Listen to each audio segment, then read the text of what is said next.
Guys, welcome back. Today we're going to be talking about some lessons that I learned from my pre-med experience. Disclaimer before we start, this video is going to contain some extremely cheesy content. Your discretion is advised. So I completed my pre-med in biology, and like most people's, it was pretty interesting. I had my ups and downs and met amazing people and had some really cool new experiences that I wouldn't have otherwise. So during my time in pre-med, I went through a bit of a depression, a pretty significant breakup, as well as one traumatic experience, which I am still working through. That's not to say that my time during my undergrad or pre-med experience was bad at all. It wasn't. I met amazing people, I experienced great things, and I had a really good time overall, if I think about it. So yeah, I mean, there were ups, there were downs, but it was good. Like, I'm glad I went through it. Anyway, let's get started on what I learned throughout my pre-med experience. So, the first thing that I learned is that learning is a skill. I always got good grades throughout high school and when I was younger as well. I never really had to work for those grades. I was a straight A student without trying too much. Maybe a day before the exam I would actually sit down and cram it all in. But other than that, I just, I got my homework done. I did well on tests. I got straight A's.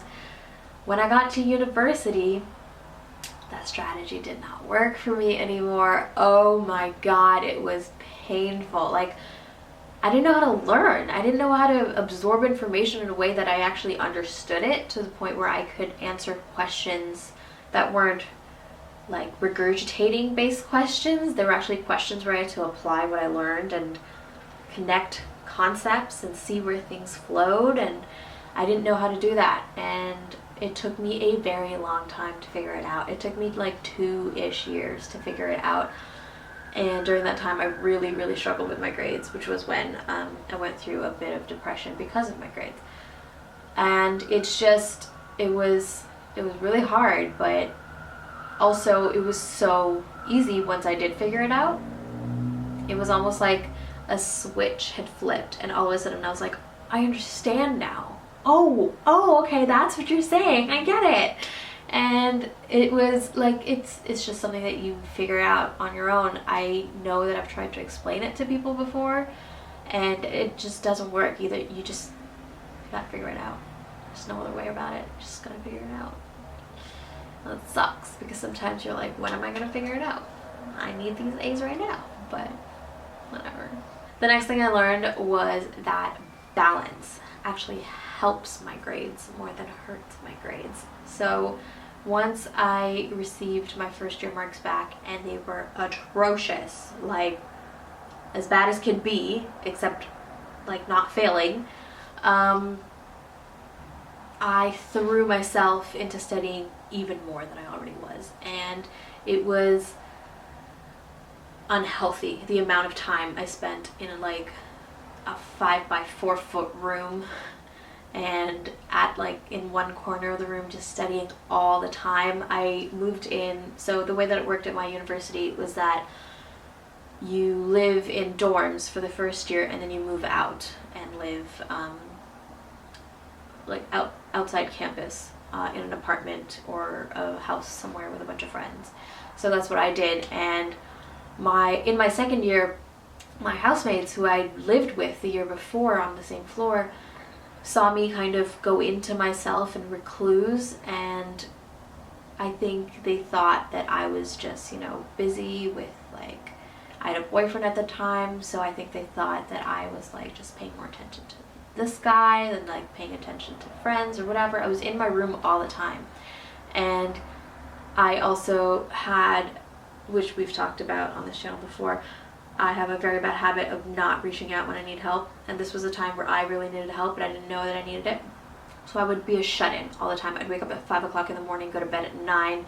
I would be pissed off whenever my housemates would knock on my window asking me to open up the door because they forgot the key, because I would wake up at 5 every morning. So it was just like I was not good to myself. I was very hard on myself when it came to my grades. I was very strict in my schedule.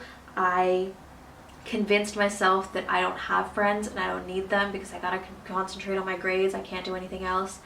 And all of that culminated in me really becoming very unhealthy, and everyone around me assuming that I didn't care about them. And that was really, it was horrible. It was really, really bad, and it only made my grades worse. And the only thing that really helped was then a friend came into town and quite literally pulled me out and exposed me to sunshine and the fresh air and conversation again. And that was when I opened up to the people around me and realized, oh yeah, I have friends. Oh yeah, I can do other things. I don't have to be in my room alone studying 24/7. So balance, kids. Sometimes I freak myself out when I think about like when I'm starting school in a month and I worry about how I might do the same thing I did before, but I remind myself, I know what balance is now. I know that I cannot function without friends, without free time, without relaxation. So that's one thing I've got going for me. That's one thing that I've learned, one thing that I will never forget. I will never become that recluse that just sits in their room 24/7 and studies. I might need to do it from time to time, but it won't be a long-term thing like it was before. So in relation to the last one, I learned that I really need to ask for help when things aren't going well. And this is something I still struggle with. I'm not good at asking for help. I don't like admitting to myself that I'm not doing well because I feel like I should be doing well, and yeah, it's a whole thing.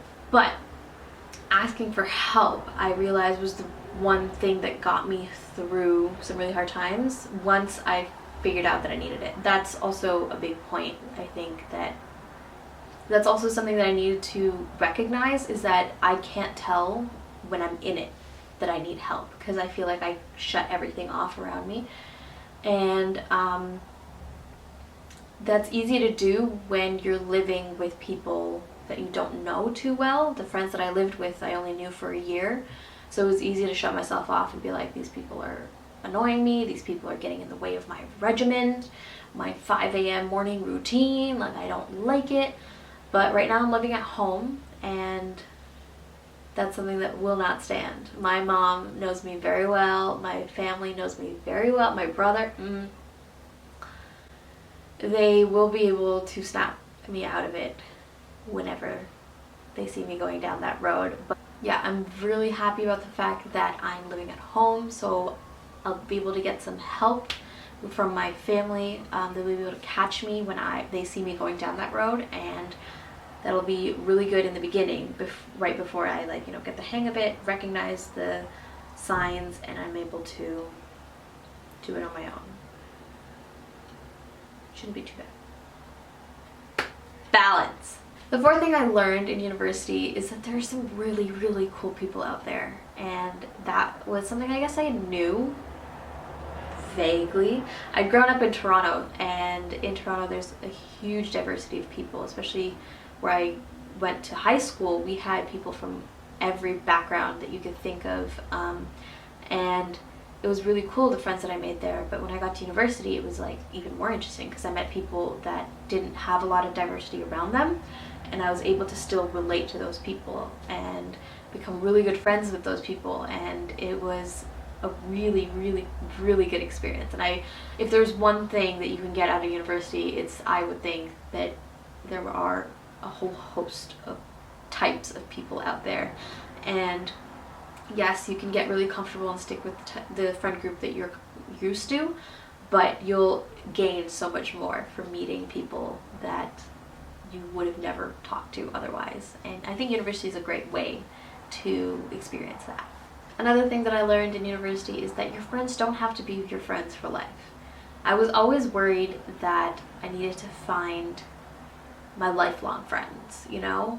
My parents would always talk about how in university was where they met the people that they were still friends with today. And I really struggled with that initially, because I felt like I couldn't really relate to the people around me. I mean, I could, but I felt like there was a little bit of a disconnect. And eventually I just realized that my high school friends that grew up with me, I had my greatest transition period in high school. I grew quite a bit during that time, So my high school friends do know me really well. They know the before, they know the after, and we stayed in touch throughout university. And my university friends are so good. They're so supportive and kind and always there. And you know, I love them to death, but there is a little bit of a difference, and that's okay. And there are some friends I met at university that I will have for life, and there are some friends that I just won't, and that's okay too, and it's fine. Like, you went through a phase, you had your support, you had your community, and it's okay that it fades out sometimes. Sometimes that's what's needed. Next thing I learned in university, and this is an important one: nobody gives a shit about you. In a good way, though. I remember whenever we would walk around school seeing someone doing something a little bit strange, or, you know, living their life their own way, in a way that maybe I wouldn't, the first thing that would come to my head is, you do you, boo. Because that's the truth, and that's what you learn in university. That you don't have time to give a shit about other people. And that's a good thing, because that means that nobody else actually has time to give a shit about you, right? So if you see someone walking down the street acting a little loony or crying in the corner, it's like, yeah, honey, I cried in the corner the other week too. Like, good for you. Let it all out. You do you. And I think that's a great thing. I think that's so good. And my university was small in terms of location, like size, like spatial location. It was a very, very small university, so you would see everyone you knew around campus. There were a lot of people though, so you would still feel like you had a slight bit of anonymity. Either way, I think it's so good that when you get out of high school, you have this freedom to do whatever you want and be whoever you want to be, and really no one cares. Only the people that are really close to you and who know you really well will be able to tell a difference, and they'll be able to help you in discerning whether it's a good change or a bad change. And that's perfect. Like, that's all you need. You just need your close friends, and everyone else can, like, watch you glow, you know? Anyway, last one. The last thing I learned, and I think this was the hardest thing to come to terms with, is my standards. I realized that there are some things that I will accept from those people around me, and there are some things that I will absolutely vehemently not accept. And this is something that I learned throughout experiences in university that taught me this. And this was a result of me being around the kind of people that didn't treat me the way I'd like to be treated. And I think that's just, it's gonna happen. It's part of life. You're gonna learn what you can handle, what you can't handle. And I realize now there are some things that I just don't want to be around, you know? There are some types of personalities that I get along with really, really well, and there are other types that, you know, we're good. We're acquaintances. I'm good with being kind to you from afar. That's fine with me. Yeah, I think this is the biggest thing that I learned. My standards. What do I expect from the people around me? What do I demand for the people around me? And demand is a heavy word. It feels like I'm being, like, I feel a sense of entitlement when I use the word demand. And that can be quite triggering for me because I never want to feel entitled. But at the same time, there's certain things that I will not accept. So, to protect myself, yes, I use the word demand. There are certain things that I demand of the people around me, and if they can't fulfill that, that's okay. It's not a big deal. Just don't fulfill it a little further away from me. You know what I mean? Yeah, university was a good time. I mean, I would highly recommend it if that's something that you're into. I think most people these days are going to university. A lot of them probably don't need to. A lot of them will look back and be like, that was a waste of time or money. But I think just for the sense of self-discovery and the people that you meet and the experiences that you have, university is so good. Guys, university is a good time. University was difficult and rewarding at the same time. It was enlightening to a degree. And so yeah, these are a few lessons that I learned from being in pre-med. None of them are what you would consider in regards to medicine in particular, but I think they're huge, and these are lessons that I will take moving forward, going into medical school, into my career, and onwards. It's going to be these are things that I'm going to hold very dear and update from time to time as well. So yeah, anyway, hope you like this video. Thanks for watching, and yeah, I will see you on the next one. Bye.